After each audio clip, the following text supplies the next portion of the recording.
Assalamualaikum warahmatullahi wabarakatuh. Salam sejahtera bagi kita semua. Hari ini Selasa tanggal 5 Mei tahun 2020 akan dilaksanakan seminar aktualisasi di ruangan Poligigi RSUD Solok Selatan dengan judul Penggunaan Kartu Edukasi Pasca Pencabutan Gigi di RSUD Solok Selatan. Sebelumnya, saya mengucapkan mohon maaf atas ketidaklengkapan media digital sebagai pendukung untuk pelaksanaan presentasi seminar aktualisasi ini. Pertama-tama, izinkan saya mengucapkan terima kasih kepada Bapak Devrimen selaku evaluator, kepada Bapak Ronald Evelisa selaku coach, dan teman-teman Angkatan 5 Kelompok 4. Baiklah, pada presentasi kali ini, saya akan menyampaikan beberapa poin penting. Satu, latar belakang, kemudian kedua, tujuan, sasaran, manfaat, realisasi kegiatan aktualisasi penggunaan kartu edukasi pasca pencabutan gigi di RSUD Solok Selatan. Langsung saja kita masuk ke poin yang pertama, yaitu latar belakang. Berdasarkan Undang-Undang Nomor 25 Tahun 2009 tentang Pelayanan Publik, keterkaitan dengan jabatan profesi saya sebagai seorang dokter gigi, di mana dokter gigi merupakan pelayanan publik bagi pasien-pasien yang ingin melakukan perawatan medis, pengobatan, dan tindakan medis. Kolegium Dokter Gigi Indonesia mengeluarkan surat keputusan nomor 31 garing SK strip PDGI garing 5 garing 2016 yang mengatur tentang kewenangan klinis dokter gigi di rumah sakit. Salah satunya adalah tindakan pencabutan gigi. Tindakan pencabutan gigi itu membutuhkan KIE, komunikasi, informasi, dan edukasi yang disampaikan oleh dokter gigi dan perawat gigi untuk meminimalkan terjadinya infeksi pada luka bekas pencabutan. Realitanya, Poligigi RSUD Solok Selatan belum mengoptimalkan edukasi yang diberikan oleh dokter gigi dan perawat gigi, karena edukasi yang diberikan selama ini hanya berupa lisan saja. Dengan kondisi pasien yang lagi sakit gigi dan daya ingat yang kurang baik, sehingga edukasi yang disampaikan tidak dijalankan pasien. Berdasarkan data rekapan pasien bulan Januari-Februari tahun 2020, ada 9 orang yang mengalami infeksi pasca pencabutan gigi dari 39 pasien pencabutan bulan Januari dan 18 pasien pencabutan di bulan Februari. Penyebabnya tidak menjalankan edukasi yang diberikan secara lisan oleh dokter gigi dan perawat gigi. Dari kasus yang dijabarkan di atas, sangat dibutuhkan media edukasi berupa kartu yang berisi perawatan luka bekas pencabutan yang diberikan kepada pasien setelah pencabutan gigi selesai sebagai informasi penunjang yang bisa dibawa pasien pulang ke rumah. Tujuan penggunaan kartu edukasi pasca pencabutan gigi ini yang pertama adalah menghindari terjadinya infeksi pada bekas pencabutan seperti infeksi dry socket. Yang kedua, menghindari terjadinya perdarahan yang terus-menerus setelah melakukan pencabutan gigi. Ketiga, meningkatkan mutu pelayanan dan keselamatan pasien di RSUD Solok Selatan. 4. Menjalankan aturan Permenkes nomor 69 tentang hak pasien dan dalam memperoleh layanan kesehatan yang bermutu sesuai dengan standar profesi. Manfaat dari kegiatan pemberian kartu edukasi pasca pencabutan gigi adalah menjadi suatu informasi penunjang untuk pasien sebagai instruksi pasca pencabutan gigi, sehingga meminimalkan terjadinya infeksi dan pendarahan pasca pencabutan gigi. Sasarannya, semua pasien di Poligigi RSUD Solok Selatan yang melakukan perawatan pencabutan gigi mendapatkan kartu edukasi pasca pencabutan gigi setelah diberikan edukasi secara lisan oleh dokter gigi dan perawat gigi, sehingga pelayanan dapat berjalan dengan optimal.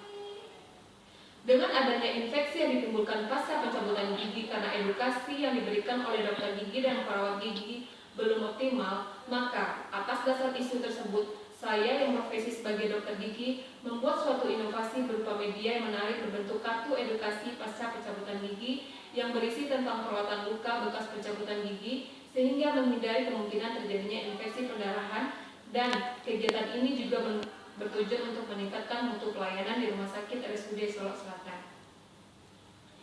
Realisasi kegiatan aktualisasi penggunaan kartu edukasi pasca pencabutan gigi, kegiatan yang sudah tersusun di rancangan aktualisasi berjumlah 7 kegiatan dan 18 tahap kegiatan yang sudah terlaksana dan tertunda dari jadwal yang sudah saya susun karena adanya pandemi COVID yang mempengaruhi realisasi kegiatan aktualisasi.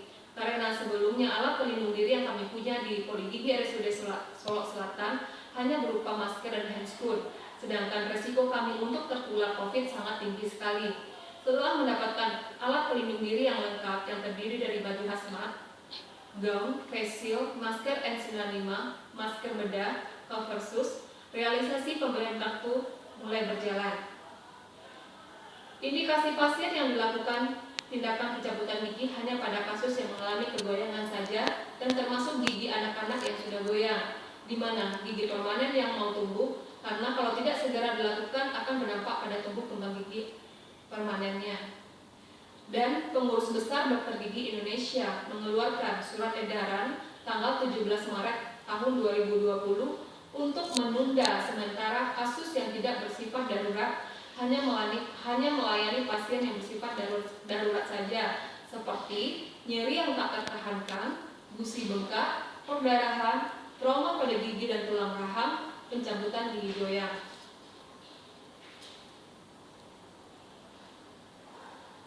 Kegiatan yang sudah direalisasikan, yang pertama adalah kegiatan yang pertama adalah melakukan permohonan persetujuan kegiatan kepada atasan yang dilakukan pada tanggal 9 Maret tahun 2020. Tahap kegiatannya konsultasi dengan atasan, meminta surat persetujuan dari atasan. Kemudian kegiatan yang kedua adalah melakukan diskusi dengan kepala ruang Poligigi, terdiri dari 3 tahapan kegiatan. Yang pertama, menemui kepala ruangan untuk mendiskusikan dan menyetujui rancangan pembuatan kartu edukasi pasca pencabutan gigi yang direalisasikan tanggal 10 Maret tahun 2020. Yang kedua, mengundang semua dokter gigi yang ada di Poligigi RSUD Solok Selatan untuk melaksanakan diskusi tentang rancangan penggunaan kartu edukasi pasca pencabutan gigi. Itu dilaksanakan pada tanggal 11 Maret tahun 2020. Tahapan yang ketiga, diskusi dengan kepala ruangan Poligigi tentang rancangan pembuatan kartu edukasi. Itu dilaksanakan tanggal 12 Maret tahun 2020. Kegiatan yang ketiga ada 4 tahap kegiatan. Yang pertama adalah mencari referensi kartu edukasi dengan sistematis di internet. Itu dilakukan pada tanggal 13 Maret tahun 2020. Yang kedua, membuat desain kartu edukasi pasca pencabutan gigi, dilaksanakan pada tanggal 14 Maret tahun 2020. Kemudian konsultasi dengan atasan itu dilaksanakan pada tanggal 17 Maret tahun 2020. Kemudian pembuatan kartu atau mencetak kartu itu dilaksanakan 18 Maret tahun 2020. Kegiatan yang keempat adalah sosialisasi kartu edukasi yang terdiri dari 3 tahapan kegiatan. Tahapan yang pertama adalah membuat undangan untuk dokter gigi dan perawat gigi untuk sosialisasi kartu edukasi pasca pencabutan gigi. Itu dilaksanakan pada tanggal 19 Maret tahun 2020. Yang kedua, menyiapkan bahan kartu edukasi yang dilaksanakan pada tanggal 19 Maret 2020. Yang ketiga, sosialisasi kartu edukasi kepada perawat gigi dan dokter gigi. Itu dilaksanakan pada tanggal 20 Maret tahun 2020. Kegiatan kelima itu ada 2 tahapan. Yang pertama adalah memberikan kartu edukasi kepada pasien setelah selesai melakukan pencabutan gigi, yang awalnya dilaksanakan pada tanggal 20 Maret tahun 2020. Tahap kegiatan ini tertunda karena waktu itu APD yang kami punya di ruangan Poligigi itu tidak lengkap. Jadi untuk sementara waktu karena adanya pandemi COVID, realisasi kegiatan ini dilaksanakan pada tanggal 3 April tahun 2020.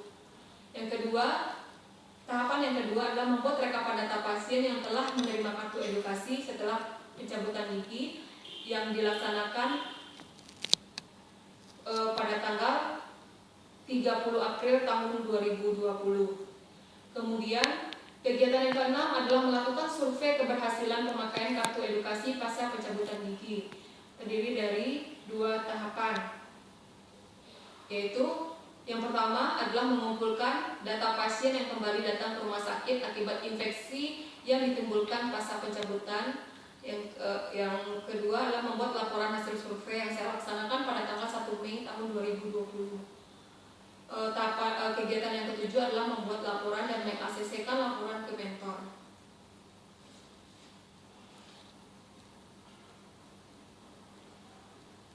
Demikianlah presentasi saya kali ini. Mohon maaf jika ada kesalahan. Saya akhiri dengan Assalamualaikum warahmatullahi wabarakatuh.